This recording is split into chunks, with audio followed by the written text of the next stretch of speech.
In the last 5 days, 4 people, including 3 young men, have been stabbed to death in your city on your watch. Why is it not fair to say that you are failing in your mission? Well, can I first say that this is extremely distressing, and the parents could be watching, so I should mention Jay Hughes, who is 15 years old, who was stabbed to death last week in Bellingham in Lewisham, and Malcolm Mide Madariola, who is 17 and was stabbed to death in Clapham South, and it is extremely distressing. And I'm leading from the front. I don't apologise for leading from the front. The police are working incredibly hard to deal with the issue of knife crime. There is a link between criminal gangs. There is a link between drugs, but there's also a cultural issue here where young people think it's okay to pick up a knife to join a criminal gang. And both these incidents, by the way, Malcolm's death and Jay's death, were premeditated.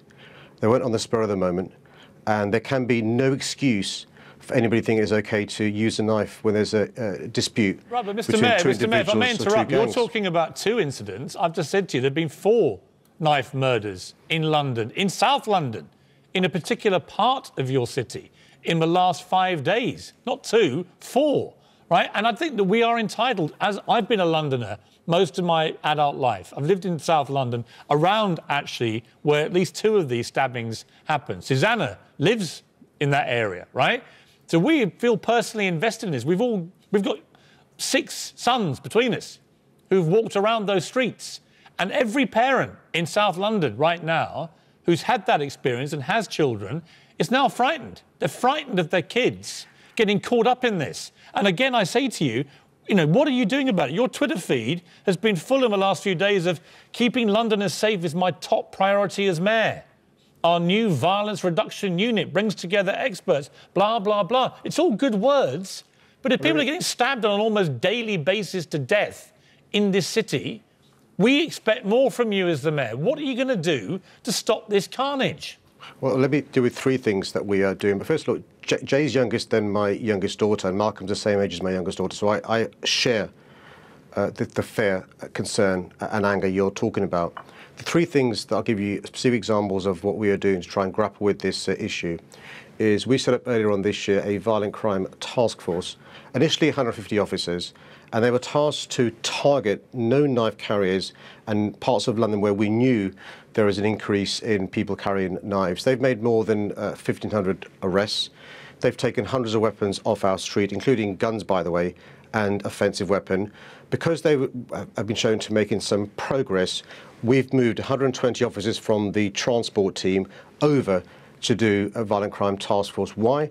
Because we don't have the number of officers we need, so we're reprioritising officers from one area of work, road and transport, to violent crime. Knife crime has surged by 16% in the capital. On Thursday, a 15-year-old boy was stabbed. Honestly, I can't talk about it. I can't talk about it without getting upset. Got children the same age, in the same part of London. 15-year-old boy was stabbed to death. Just gone out to buy some chicken. On Friday night, a 17-year-old boy was at a tube station, stabbed to death. My kids are out on Clapham Common that afternoon. How can I possibly say to them, it's safe for you to be out? I can't talk to them about a task force and things are being done. Teenagers cannot go out in that part of London without worrying that they might get hurt. And the evidence is that they really could. What can parents say to their teenagers? So the task force is officers, Susanna. These are officers who are going around London to stopping and searching, using intelligence. They wear body-worn videos to reassure everybody. They're making arrests. They're taking knives off our street. But I've been saying for a while now, we're going to turn this around overnight, because there are young people who are at primary school who are led to believe that it's not simply cool to carry a knife, but it makes them safe. There are children at primary school who go to secondary school who join criminal gangs because that gives them a sense of belonging. So which is why the 2 other things we're doing is investing in young people. So from City Hall, we are investing in youth clubs, in youth workers, in after-school clubs, in wraparound clubs. Why? Because I'd rather a young person was doing something constructive rather than joining a criminal gang, getting rich quick, thinking it gives them a sense of belonging and makes them cool. But the third really important thing we're doing is that we're bringing together social services, schools. You know, since 2010, the number of exclusions in London has rocketed, as has knife crime. There's got to be a link. We're talking about children. 15 and 17 years old. We're talking about children. We're not talking about adults with weapons. We're talking about children who have died. What arrests have been made in those cases? That's what I want to be able to tell my children. That those people responsible for those deaths are now they're arrested and they're being investigated and they're going to be brought to justice. So the homicides this year, there have been 116 homicides. 19 of those are teenagers. There have been more than 90% of arrests and then charges brought. So on homicides, the police are doing a good job in catching, prosecution, perpetrators, but that's not good enough. We're going to prevent it happening in the first place. But these in relation two to the cases, two specific cases, Mr. Khan, these two cases, the 15-year-old and the 17-year-old, what's happened in those cases? Well, have there been arrests? Well, Susanna, I was in touch with the Commissioner this morning and late last night. There have been progress made in the investigation. For reasons you'll appreciate, I can't talk about the investigations, but I can tell you that the police are following a number of lines of inquiry, and I can't talk about either Jay's case or Malcolm's case. For reasons you'll appreciate all the other two cases over the last week. What I can tell you is when it comes to homicides, the police are making arrests, are bringing prosecutions. More than 90% of those homicides this year have led to an arrest. But what you're not doing, Mr. Mayor, is you're not stopping the homicides. And this is my problem with it. And I'm afraid it's, you know, we've had you on a number of times and you keep making promises and you keep talking about units and plans and this sort of philosophy of stopping this violence. These are officers. Yeah, but the problem is that it keeps happening.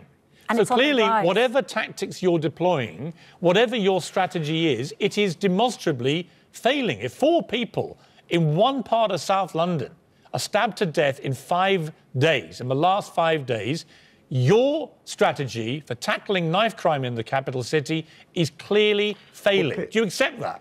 No, Piers, well, if you are critical of my strategy, let's look at a strategy that's worked in Glasgow, in Scotland. And when you speak to the experts in Glasgow, in Scotland, the first thing they will say is you're not going to solve this overnight. It took them more than 10 years to make some real progress on reducing the amount of knife crime. This is a generational issue. And what I'm explaining is actually, of course, we're going to be tough on enforcement. And that's why it's important we have more police officers on the streets, stopping and searching, notwithstanding the massive cuts made on policing or in preventative services. At the same time, we must invest in preventative services. It's not excusing criminality, but it's stating something which I think is blindly obvious. Unless you give young people constructive things to do, they'll get involved in things that are bad. None of this is new. The gang culture's not new. The incidents have been getting worse and there have been more of them. My issue is that you've been mayor for quite a while now and you've been very tough about you're the mayor with a #1 priority, keeping Londoners safe. And right now, Londoners don't feel safe. Your #1 priority is not working. People do not feel safe. Anyone who's got young teenage sons in particular who are out and about on the streets of London is now worried on a daily basis they may get caught up in one of these stabbing incidents because they're happening all the time. You know, I speak to people from all across the country, including police and crime commissioners, including police officers, including parents. And what you're articulating, I'm afraid, is not unique to London. Over this weekend, I'm afraid, we had homicides caused by stabbing in Greater Manchester, in Birmingham, in Halifax. I'm not excusing. You're the mayor of London. I'm aware there are problems in other places, but right now you're appearing on this programme as the mayor of the capital city of this country, right? You are the mayor of London, and this is a problem, Sadiq, isn't it? Because you know you talk a big game about being tough on violence, about reducing violent crime. It is increasing on your watch. And to simply say, look, it took 10 years in Glasgow, we can't wait 10 years for you to get your ducks in a row and stop these stabbings. We need more immediate action now. So we've got fewer than 30,000 officers working extremely hard. There may be no consolation to the victims of crime, and I'm extremely sorry for any victim of crime. But even you have to accept, in the last 8 years, we've lost more than 3,000 police officers from London. On top of that, we've lost more than 3,000 community support officers from London. On top of that, we've lost more than 5,000 police staff in London. On top of that, we've lost more than 35 youth centres in London. None of this is your fault, is what you're saying, right? Well, the point I'm making is, Piers, look... The point what you're doing, Sadiq, you are passing the buck, as you always do, to central government, right? You'll probably tell me in a minute it's Theresa May, because she cut police... We know all that. We know all that. What I'm asking you is, do you personally, though, accept any responsibility for the fact that these numbers are going up and the number of stabbings is worsening? Do you accept that as London Mayor, it's happening on your watch and you are partly to blame? Or is it all everybody else's fault? I'm the Mayor of London. The buck stops with me as far as London is concerned, but it's a duty for me to explain the circumstances around which our police are working incredibly hard. So the two things as the Mayor that are most important that I do is, one, give our police the resources they need, and two, give them my support and my backing. And let me tell you in those two areas what we are doing from City Hall. So in City Hall in the last 2 years, we've invested in policing £140 million, which is paying for some of the work the task force officers are doing in our city. But the context is, and I can't run away from this, that's a drop in the ocean compared to the cuts that I've made. The second thing we're doing is me giving the police the powers and the support that they need to do their job. And that means supporting them when it comes to them using targeted stop and search, supporting them when it comes to them having Section 60s. Section 60 means it's a legal clause. What it means is, in certain areas where the police are worried about there being knife crime, the police can stop and search a young person or somebody else without them needing reasonable suspicion. So it's an example of some things we're doing. But what I'm not going to run away from doing, Piers, is being an advocate to lobby for more resources from our government for our city. If you live in that part of South London right now, waking up today, you are scared. You do. You're not feeling safe as you want Londoners to feel. You're feeling safe. You're feeling unsafe, insecure and scared. And we're not even talking about at night. You know, a number of these stabbings have happened in daylight. Yeah. And you know, you are a South Londoner. You know, what do parents say to their teenage sons about travelling on the tube, let me deal with going out to buy chicken, going to Clapham Common in the afternoon after school? You can't say that they're safe as the Mayor of London. This is really important because there are parents, there are big brothers, big sisters, uncle and aunties who know when a young person in their family has been involved in carrying the knife or joining a criminal gang. What I'd say to them is there is no honour in staying silent. If you think somebody in your household is leaving their home with a knife or somebody's involved in criminality, please contact the police. You can ring 101 or you can ring Crime Stoppers, which is anonymous, on 0800 555 111. The police by themselves aren't going to solve this. It means all of us playing a role. And when you're talking about my approach, the approach that I'm adopting, and this is based on the advice from experts who've solved this in other parts of the world, is a public health approach. We've got to treat knife crime like an infection. So we've got to treat the infection. That means tough enforcement, more police officers on the streets like we've done. You've got to stop the infection spreading. Again, criminal gangs are really important, drugs are really important. But thirdly, you've got to stop the infection occurring in the first place. And that's why we are investing in preventative servicing, in youth services, in after-school clubs, because we want young people to be in constructive things outside of school rather than joining criminal gangs. I would love to have you on this programme in a few months' time where you're not sitting there having to defend another avalanche of stabbing deaths.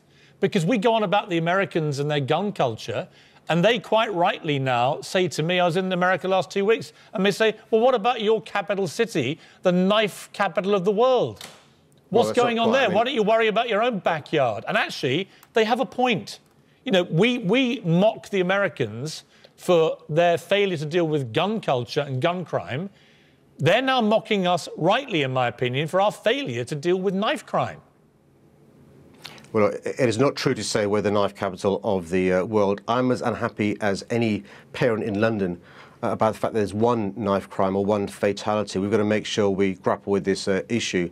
But what I've never said, and nobody who's an expert in this or nobody who understands this will say, is you're going to solve this overnight. We have got a generation of young people from primary school onwards who think it's okay to carry a knife, It's okay to join a criminal gang. It gives them honour and a sense of belonging. And we've got to change that mindset from an early age, and we're doing that. At the same time, we've got to realise that we need police officers on the streets using targeted stop and search, making the arrests, taking the knives off the street, taking the guns off the street, taking the offensive weapons off the street, and we're going to carry on doing that. All right, Mr. Mayor, we've got to leave it there. Look, it was always going to be a confrontational interview, this, because of what's been happening in the last 5 days. Of course.